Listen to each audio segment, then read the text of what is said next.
찬양의 5대 주제.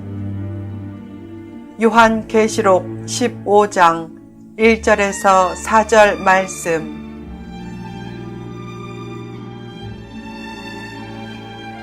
찬양의 5대 주제. 요한계시록에 기록된 재앙 중 본문부터 시작되는 7 천사의 7 재앙이 마지막 재앙이다. 이 재앙을 흔히 7 대접 심판이라고 한다. 그 심판 전에 하늘나라에 대한 묘사부터 나온다. 본문 2절을 보라. 또 내가 보니 불이 섞인 유리바다 같은 것이 있고 짐승과 그의 우상과 그의 이름의 수를 이기고 벗어난 자들이 유리바다 가에 서서 하나님의 검은 고를 가지고. 불이 섞인 유리바다는 찬란한 천국을 연상시킨다. 그 유리바다에서 짐승의 표를 받지 않고 이긴 사람들이 하나님의 검은 고를 가지고 찬양하는 광경을 그려보라. 그때 무엇을 찬양하는가? 1. 하나님의 일. 본문 3절에 나오는 찬양의 시작 부분을 보라. 주 하나님 곧 전능하신 이시여 하시는 일이 크고 놀라우시도다. 하늘에 있는 구원의 무리들은 이제까지 신비에 쌓인 모든 일들, 즉 고난의 신비, 기적의 신비, 우주의 신비들을 다 알게 된다. 그들이 찬양하는 것을 보면 하나님의 일이 얼마나 크고 기이한 것인지 체감하게 된다. 상상을 초월하는 하나님의 일을 어떻게 다 이해하겠는가? 어떤 일을 당장 이해하지 못해도 시간이 지난 후에 아, 그때 그래서 그랬구나 라고 할 때가 많다.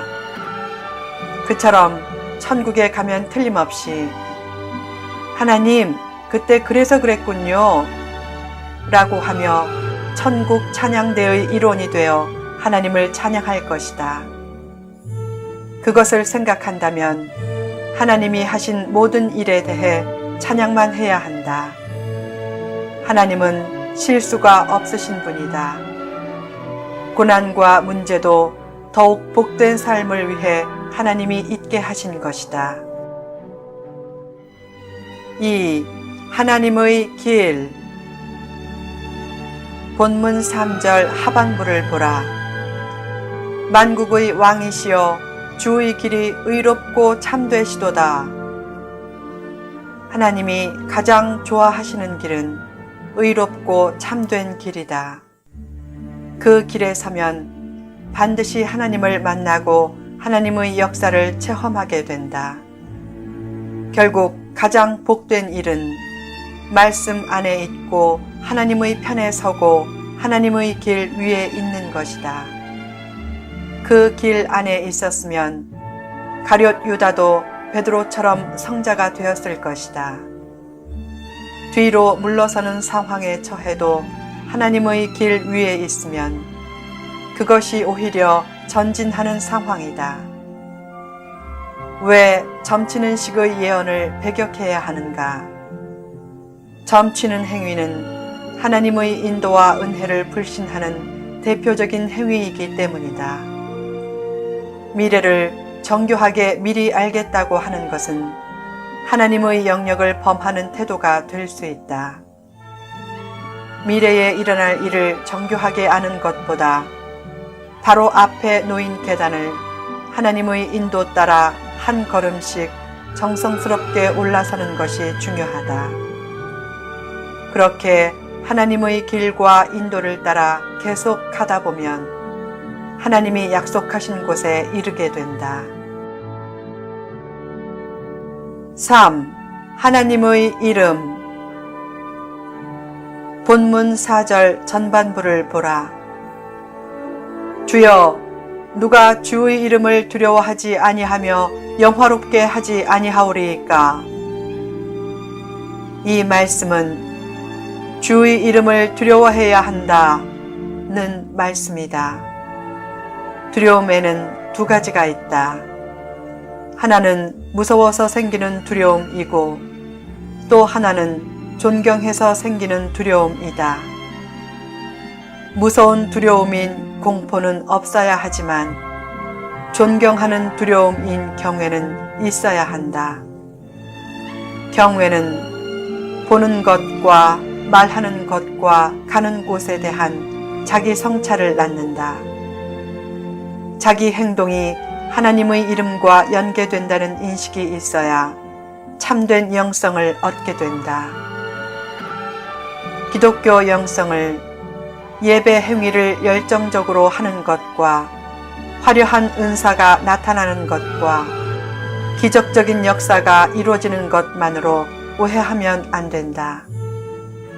기독교 영성은 겸손하고 따뜻한 말을 하는 것과 약속과 시간을 잘 지키는 것과 공공장소에서 배려하는 행동을 하는 것과 일터에서 최선을 다하는 것 등과 같은 것도 포함하는 것이다. 예수가 해답이야 라고 큰 소리로 말하면서 행동면에서 큰 울림을 주지 못하면 하나님의 이름은 오히려 깎이게 된다. 하나님은 하나님의 이름을 높이는 자의 이름을 높여주신다.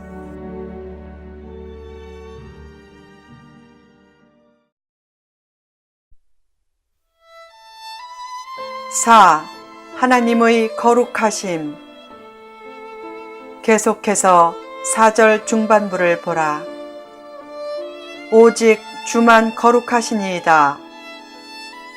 하나님의 거룩함을 찬양하면서 동시에 하나님의 거룩함을 닮으려고 하라. 깨끗한 그릇이 되어야 하나님의 은총도 넘치게 된다. 복받을 그릇은 준비하지 않고 욕망, 시기, 분쟁, 질투, 원망, 분노, 수군거림 등으로 속을 채워놓으면 하나님이 주시는 것이 무슨 소용이 있겠는가? 아무리 소중한 그릇도 오물이 들어있다면 하나님이 거기에 은총을 담아주실 수 없다. 참된 회개가 중요하다. 회개는 영혼의 그릇을 닦는 작업이다. 참된 회개는 행복의 파랑새를 찾는 작업이 아니라 성도의 정체성을 찾는 작업이다. 가짜 회개는 순간적인 문제 해결만을 꾀하고 하나님의 진노를 순간적으로 모면하려고 잠시 회개하는 척하다가 얼마 후에 같은 죄를 반복하는 것이다. 가짜 회개를 하나님이 모른 척하며 받아주시는 것 같아도 그것을 통해 큰 은혜와 변화의 역사는 일어나지 않는다. 반면에 진짜 회개는 최상의 문제 해결 능력을 가져다 주고 놀라운 변화를 일으킨다. 5. 하나님이 하신 일의 결과. 본문 4절 후반부를 보라. 주의 의로우신 일이 나타났음에 만국이 와서 주께 경배하리이다 하더라. 믿음 생활에서 가장 기초가 되는 믿음은 하나님이 모든 일을 합력하여 선을 이루신다는 믿음이다. 실패가 주어졌어도 그것을 자기 인생에 꼭 필요했던 경험으로 생각하고 하나님을 찬양하라. 비전을 향해 나아갈 때 어려움을 만나면 꼭 기억해야 할 사실이 있다. 즉, 성도의 진정한 보상은 비전 성취에만 있는 것이 아니라 비전 성취 과정에서 누리는 행복과 보람과 성숙에도 있다는 사실이다. 얼마 후 혹은 먼 훗날에 하나님이 하신 일의 결과를 놓고 최상의 찬양을 하게 될 것이다. 그때 찬양할 것을 미리 당겨서 한다면 얼마나 보람 있는 인생이 되겠는가. 또한 그런 삶은 하나님의 축복을 예비하는 가장 실제적인 삶이다. 찬양은 하나님의 마음을 움직이고 사람의 마음도 움직이고 심지어는 환경도 움직인다. 역풍을 순풍으로 만드는 최상의 힘 중의 하나가 바로 찬양이다. 어느 날 스코트 선교사가 인도 선교 활동 중에 원주민에게 붙잡혔다. 원주민들이 선교사의 심장에 창을 겨누어 죽이려고 할 때 선교사는 가지고 있던 바이올린을 연주하며 원주민 언어로 찬송했다. 주 예수 이름 높이어 다 찬양하여라. 금 면류관을 들여서 만유의 주 찬양, 금 면류관을 들여서 만유의 주 찬양. 1절과 2절을 부르고 3절을 불렀다. 이 지구 위에 거하는 온 세상 사람들, 그 크신 위엄 높여서 만유의 주 찬양, 그 크신 위엄 높여서 만유의 주 찬양. 그때 원주민들이 창을 버리고 한 명씩 훌쩍훌쩍 울다가 마침내 전체가 울음바다가 되었다. 울음이 그친 후에 원주민들이 물었다. 찬양받으실 주님이 누구입니까? 그때부터 선교사가 그들의 거주지로 가서 함께 몇 해 동안 지내면서 그들을 주님 품으로 인도했다. 찬양하면 없던 기쁨이 생긴다. 찬양하면 감사가 넘치고 감격이 넘치고 삶의 용기도 생긴다. 방 안이나 차 안에서 혼자 찬양하면 그곳이 하나님의 임재가 넘치는 거룩한 장소가 된다.